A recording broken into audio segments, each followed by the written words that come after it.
Well, I hope that'll stay. It just keeps turning and turning. Okay, first a quick public service announcement, because I got a short song so I can talk a minute.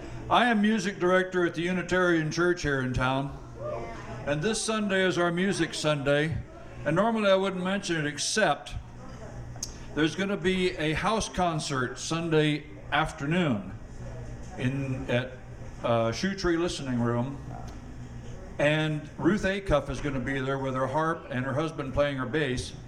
And I wouldn't mention it except I got her talked into coming to the church on Sunday morning, and she's going to be doing 4 songs for us to close out our Sunday morning service. So if you haven't already signed up to go to the house concert, which you really ought to do, because if you haven't heard this girl, she's fabulous. She plays the harp and sings. And the harp, to me, has always been like one of the 2 most difficult instruments on the in the world to play, the harp and the sitar. And she plays the harp, and it's one of those great big harps that stands about this tall, at least on her YouTube video it is. I can't wait to see she's hauling that thing around with her. Anyway, she's going to be at our church on Sunday morning at the Unitarian Church out on East Battlefield, and she's going to be playing that Shoe Tree Listening Room concert on Sunday morning, or Sunday afternoon. So if you haven't signed up for it, Shoe Tree Listening Room, it's over on South Hall, and just look them up on Facebook. Hang on a second.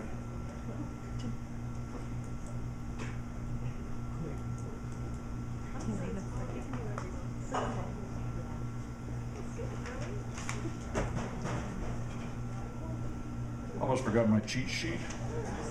I'd be lost without it. I wasn't here last month because we had to go to a meeting up in Jefferson City, which is really a lucky break for me because this is a month when you're supposed to pick out your favorite book. And my head would explode if I had to pick a favorite book. I'm one of those people who doesn't do favorites. If they ask me what my favorite color is, I always say it's plaid. Because it doesn't matter what I pick, if 30 seconds later I would say, why didn't I pick that one instead? And so with all of the genres, fiction, nonfiction, self-help, cookbooks, anything that you could choose for a favorite book, I would go nuts trying to pick a favorite book. But fortunately, for Hitchhiker's Guide to the Galaxy last month, I did write a song, and then we had to go to Jefferson City to this meeting, and I didn't get to do it. So I'm going to do the song that I wrote for Hitchhiker's Guide to the Galaxy last month. So here it is. Now, a little bit about this. I'm originally from California, and when I was younger, my friends and I used to, on weekends, frequently would drive up to the high country in the Sierras. I lived in the Sierras, and we'd drive up to the high country. We'd get out of our cars and hike up to the highest peak that we could see from wherever we parked with our backpacks on, and camp there for the night, and lay on our backs on our sleeping bags and look up at the sky. Now, when you're up at about 10 or 12,000 feet and you look up at the sky, you get to see the most incredible show you ever saw in your life. There's a lot of stars here, but when you're up at 10 or 12,000 feet and you're out of the atmosphere, you see forever.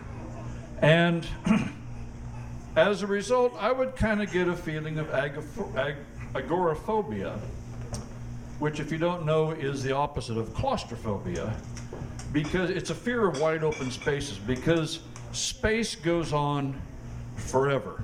There's no edge to it.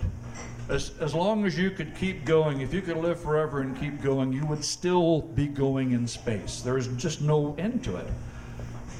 And you kind of get this feeling like, whoa, we're really small here. And so that's kind of what this song is about. And a little bit about the Hitchhiker's Guide to the Galaxy, the beginning of the song where the race came through and decided that Earth and our solar system was in the way of their trade route, so they wiped it out. There's a little bit of that in here too. I gotta tell you in advance, this is not the best song I ever wrote.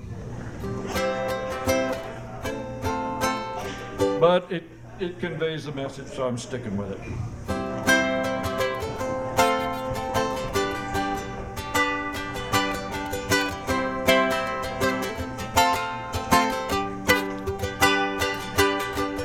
The sky's blue and clear today. I step out to chase my blues away.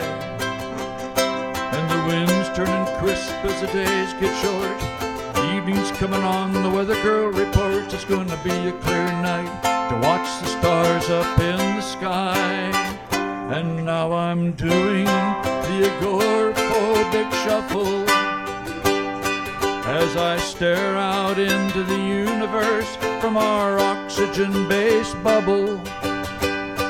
It doesn't matter how far away you go, you're never gonna reach an end, you know. And even if you did, the other side would land you in more trouble.